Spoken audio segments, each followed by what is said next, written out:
రాష్ట్రంలో నిస్వార్థంగా ప్రజలకు ప్రత్యక్షంగా సేవ చేస్తున్న వాలంటీర్లను తీవ్రవాదులతో పోలుస్తూ టీడీపీ నాయకుడు బొజ్జల సుధీర్ మాట్లాడడం దిగజారుడు రాజకీయమని పూతలపట్టు వైసీపీ ఎమ్మెల్యే అభ్యర్థి సునీల్ కుమార్ ఫైర్ అయ్యారు. తవనపల్లి మండలంలో ఏర్పాటు చేసిన విలేకరుల సమావేశంలో వైసీపీ ఎమ్మెల్యే అభ్యర్థి సునీల్ మాట్లాడుతూ కరోనా కష్టకాలంలో తమ ప్రాణాలను సైతం లెక్క చేయకుండా ప్రజలకు సేవ చేసిన ఘనత మన వాలంటీర్లదని కొనియాడారు. అలాంటి వాలంటీర్ల వ్యవస్థను చూసి ఓర్వలేక టీడీపీ నాయకులు వారి మీద బురద జల్లే ప్రయత్నం చేస్తున్నారని విమర్శించారు.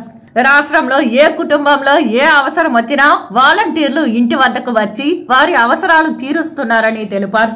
ప్రభుత్వం చేపడుతున్న సంక్షేమ పథకాలను వారి ఇంటి వద్దకే వచ్చి చేరుస్తున్నారని తెలిపారు.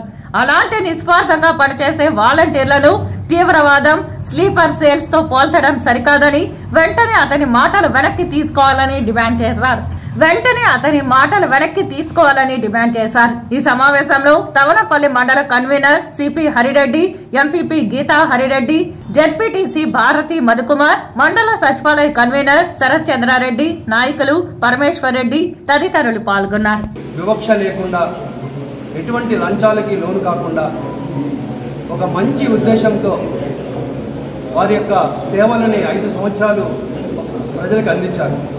ఈరోజు వారు 5 సంవత్సరాలు అంత మంచి సేవ చేసినందుకు వారికి ఇస్తున్నటువంటి గౌరవం ఇదేనా నేను ప్రశ్నిస్తాను.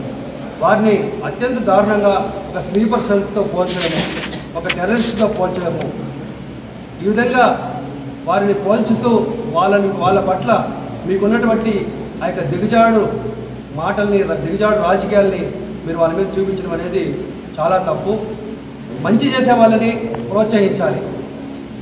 చంద్రబాబు యొక్క ప్రభుత్వంలో మరి ఆ రోజు మీరు ప్రవేశపెట్టినటువంటి జన్మభూమి కమిటీలు ఏవైతే ఉన్నాయో అవి ఏ విధంగా 5 సంవత్సరాలు ప్రజల్ని జలగల్లాగా పట్టిపీడి అవినీతి పరిపాలనలో వారి పాత్ర, వారి వంతుగా కూడా పల్లెల్లో ప్రజల్ని పట్టి పీడించిన సంగతి ప్రజలకు తెలుసు. కాబట్టి 2019లో అత్యంత దారుణంగా అవమానకర రీతిలో చంద్రబాబు ఇంటికి పంపించారు.